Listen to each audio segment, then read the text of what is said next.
Hello, Geneva, and welcome back to the Sports Shield podcast. I'm Quinn Kennedy, and the day is Friday, September 9th, and I am joined by Zack Pohlman. Here today, let's kick it off with football. The season kicked off last night with the Bills versus the Rams, and it was a strong favor into the Bills. The Rams, Super Bowl champions, had a disappointing game last night, and what's your opinion on this? Yeah, Bills won 31-10. I think Josh Allen showed out why he's going to be probably the MVP through three touchdowns. Had another one on the ground. Bills defense was stingy, man. Yeah, I think that defense showed out a lot.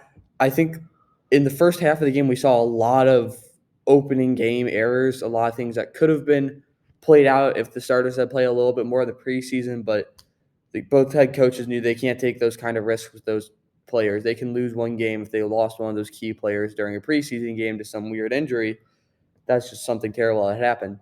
One of the players that was most exposed was Jaylen Ramsey on the Rams defense. He was consistently burnt, and he allowed a perfect passer rating when targeted. I don't know if Jaylen Ramsey is bad per se, but he's going to be matched up most of the time with Stephon Diggs, and Stephon Diggs is a top 3 wide receiver in the NFL right now. So that's tough for anyone to do, especially when you have the MVP thrown to one of the best wide receivers. So I would put money on Jaylen Ramsey bouncing back next week. I just see that a few times last night he was chirping, and he had already been burnt so many times.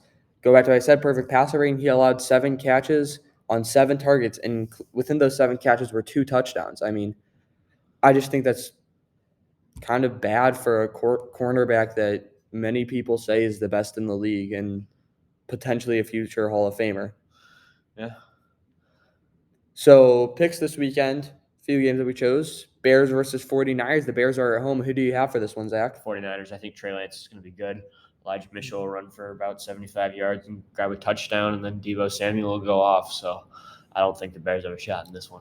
Yeah, I think this is going to be an important game for Justin Fields to learn. It's going to show what can the Bears do against a strong defense with this new offensive scheme. I think it's going to be important to see, and I think one of the keys to whatever team winning is getting their young quarterback out of the pocket and rolling around against those defensive lines. And that's why I think I'm going to take the Bears winning. I'm a Bears fan. I got to be biased here. I can't go against my team. Plus, they're at home. Soldier Field, very tough field for opposing teams to play at. Well, not too much longer. Oh, yeah. So, Bucks versus Cowboys, second game we picked, Sunday Night Football. Who do you have for this one? I'm going to say the Cowboys are winning it. I think if Trayvon Diggs can maybe snag a few interceptions and they can slow down the Tampa Bay offense enough, Dak and Zeke and Gallup and Lamb can hang with the Buccaneers offense. I don't really see all the hype around the Cowboys. I think they have a few really good star players, but that offensive line has been dwindling for them. I mean, they've been losing guys here and there, and slowly that dominant offensive line that people were saying was going to last for 7 or 8 years, maybe even longer, has slowly deteriorated down to a bunch of guys that they just haven't really showed enough attention to them. And that's why I'm taking the Bucks. I think the Bucks are a sound machine. They're keeping a lot of their core guys. They know that a lot of movement around isn't going to change that much. And now, even though they lose I believe they lost their defensive coordinator and their offensive coordinator, I really think they're going to keep it up, and I think they're going to have a very strong game against the Cowboys. So in F1 this weekend, they're going back to Monza, the Temple of Speed. Now, this is supposed to be a strong Red Bull track because Red Bull has obviously been stronger on the straights this season and with a much more powerful engine. But surprisingly, in FP1, both Ferraris topped the chart, with Charles Leclerc coming first and Carlos Sainz coming second. Now in baseball, Albert Pujols slowly creeping up towards that 700 mark. Yeah, he's one away from passing Alex Rodriguez, and there aren't too many games left, so it'll be cool to see if he has a shot at history.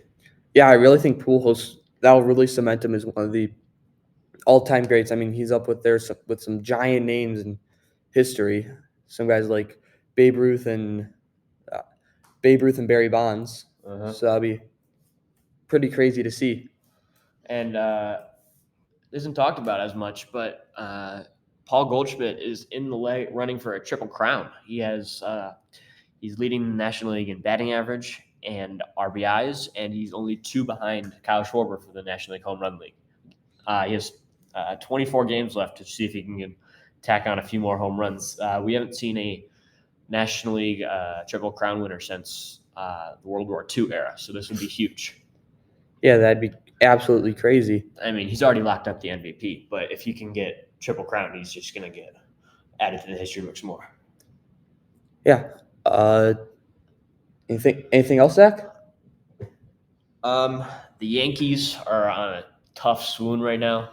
It's crazy to think that if the baseball season had started in July and the months of April, May, and June weren't on the schedule, then the Orioles would be 10 games ahead of the Yankees based on how bad they've been playing since the All-Star break.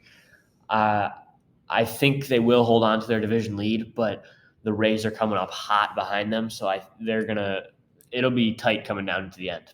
And I'll make for some fun playoff games, won't it? Yeah, a lot more close teams. Mm-hmm. There's a big series between the Rays and the Yankees coming up soon, so either the Rays are going to be breathing down their necks after that, or the Yankees are going to create some distance and pretty much clinch the division.